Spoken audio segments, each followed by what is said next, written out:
Hello, Tarot Tube, and other folks who may be new to my channel because of this little video. This is actually a VR to a new video that's on the Bringing Down the Patriarchy channel, which if you haven't found it yet, you really owe it to yourself. I will link the channel, excuse me, below and at the end of the video so you can find the video that I'm responding to, as well as so much of her other fabulous work. But the video this is a response to is called The Heroine's Journey. And forgive me for just speaking just off the top of my head here. I'm very excited about the video, and my thoughts are probably not all completely well-formed. But what I want to talk about with this heroine's journey is the idea that with Jungian psychology and Robert Campbell's The Hero's Journey, which informs so many of us when we read the tarot, we may be not getting it quite right for all of the population, which is something that Phyllis, I think it's Curott, anyway, one of the first really public out there, which is, she's still alive. She became a public figure during the 20th century, still with us, still very active, has a Patreon, very busy. But she came up with this new way of looking at the tarot that is flipping the script, flipping that hero's journey script through the tarot, through the major arcana. So I'm going to kind of talk about some basic stuff so people who maybe might be new to this will get an idea of what I'm talking about. So let's give her credit. When does this come out first? And this is the first printing of this deck, and it's 2020. Okay, so it's been around for a little while, but not too long. And boy, did it cause a fuss when it first came out, for many reasons. It is illustrated by Danielle Barlow. I love her artwork. And now we're just going to pull this book to the side so we can look at these two decks next to each other. So we're just looking at the portion, the section of the tarot that's called the Major Arcana. And that's the part that deals with how a person progresses through their life, what we often think of as the hero's journey. So this deck is the Rider-Waite, it's a copy of the Rider-Waite-Smith deck, which was created, let's see, I'm thinking 1930, but I could be wrong about that. But definitely at the beginning of the 20th century. Let's see if I can find it real quick in here. Okay, sorry about that. You know what? I'm going to put it in a pinned message on the bottom. Like I said, I was just really talking off the top of my head. Anyway, the people who created this deck, they were going off of older decks, card decks and things that were used for playing cards and divination. This is an example of one of the oldest ones. But these people, this group of people, and we don't really know who contributed what, but Pamela Colman Smith, it was the artist for this. And this was how they imagined, you know, putting this journey into a series of cards, the Major Arcana. So this is Phyllis Curott, this is Pamela Colman Smith. And let's just see how they differ, because this is about the difference between a hero's journey, which is the only journey we talked about. I'm going to shift my camera here, which is the only journey we talked about really at the beginning of the 20th century. And here's something at the beginning of the 21st century saying, let's rethink this, shall we? And this is the witch's wisdom. So here we go. On this side, we have got the Fool. And the Fool is a young man getting ready to walk off a cliff. He's got his little bag of things that he's carrying with him, and the dog is with him. So those are, and there's the sun. So these are things that we expect to see in this card. Now look at this new version of it. And I'm going to call this, I don't know if Phyllis would approve this, but I'm going to call it the Heroine's Journey. It's not a male figure anymore. It's a female figure. And it's a woman. It's now night. And she's walking barefoot through a field, beautiful Queen Anne's lace, and a fox, not a dog, a fox is the animal that's with her. No longer called the Fool, now called the Pilgrim. Considerably more positive wording for that.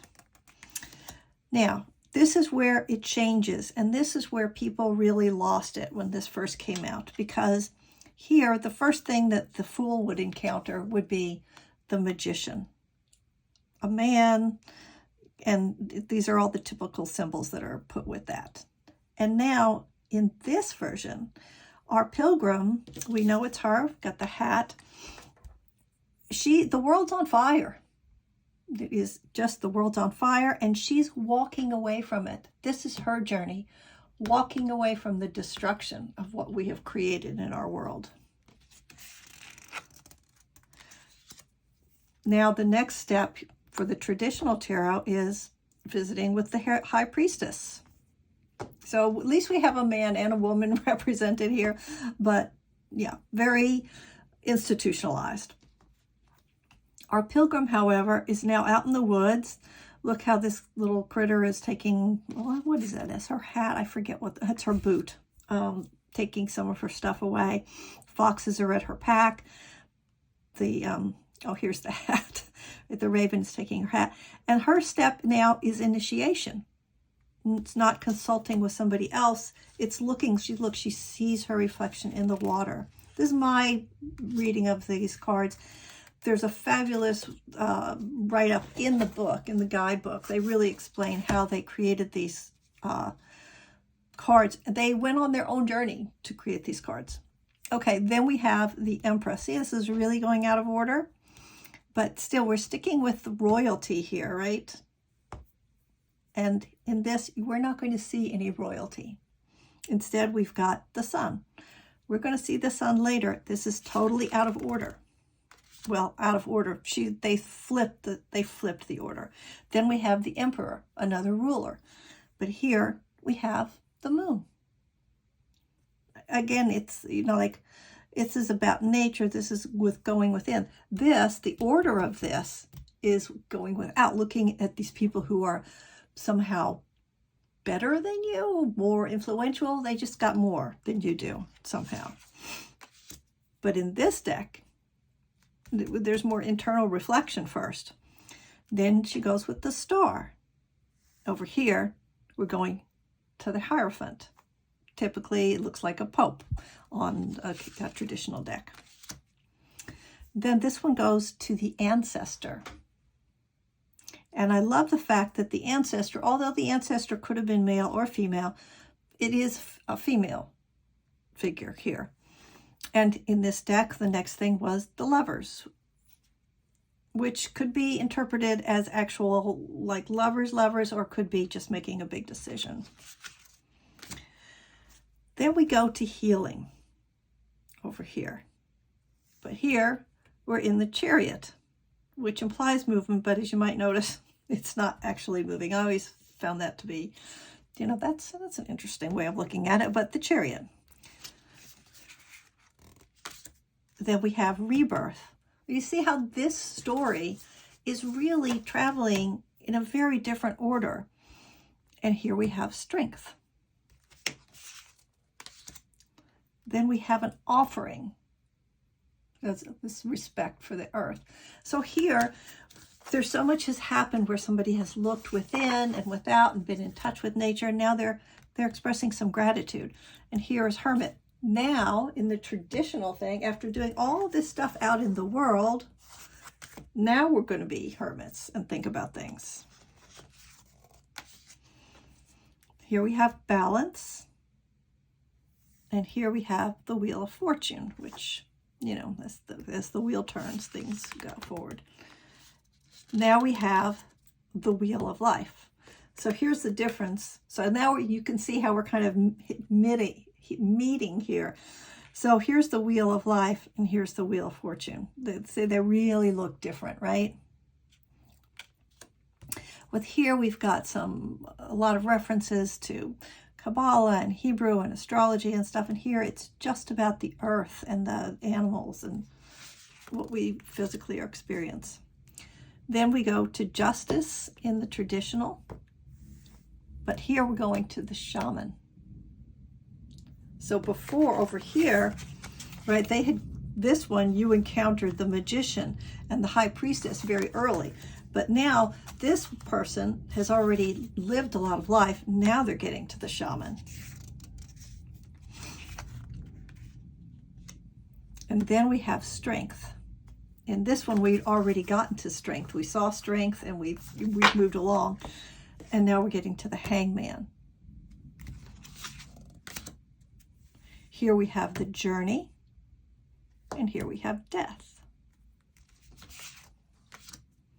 Now love. Remember, we saw the Lover's card much earlier in this one. And now temperance. And we've already had the corresponding version of what temperance would have been, came much earlier in this deck.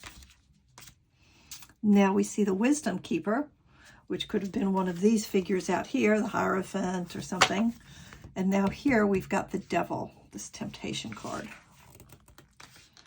Then we go to the guardian, which could have possibly been the emperor in this deck. And now we have the tower over here. Hope I haven't gotten out of order.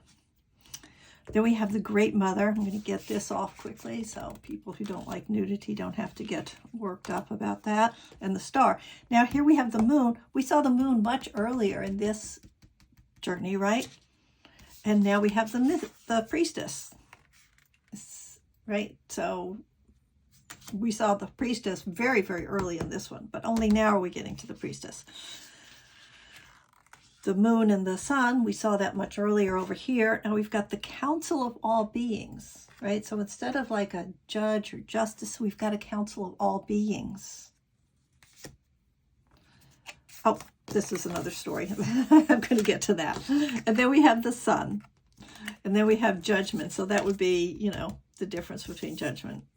And finally, the world, which is how we started this one. Started with the world.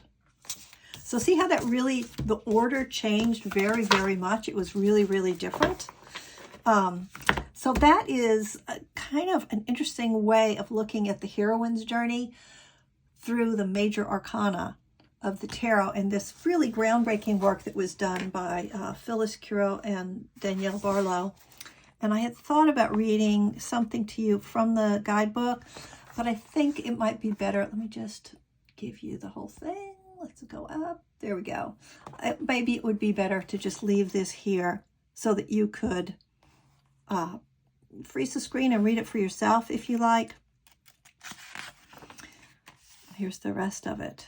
But so then you can see a little bit about the journey that these two creators took when they rethought the major arcana or the hero/heroine's journey. And then the side thing, the other 4 cards that I had out, the other thing I love, love, love, love about this deck is in a typical deck, it's like a playing card deck for those of you who aren't familiar with the tarot. Got a king, a queen, a page, and a knight. I got that out of order. But in this deck, we don't have a royal court. We have a messenger of fire. We have a witch. Well, okay, forget the of whatevers if you're not familiar with tarot. We have a messenger. We have a craftsman, witch, and a goddess. So that's another big change that they made, which I really approve of. A little bit out of the realm of what we're talking about here with the heroine or hero's journey. But there it is. And I really, like I said, check out this channel, Bringing Down the Patriarchy. I think it's fabulous. And I think I'm going to have to respond to some of her other stuff through my work with these cards. Because her work is really about spirituality as well as sociology. So worth a look and a listen. If you've enjoyed this, please hit the like button and the subscribe if you'd like more like this. It helps your algorithm and mine, and I appreciate it. Thanks for watching. Take care. Bye-bye.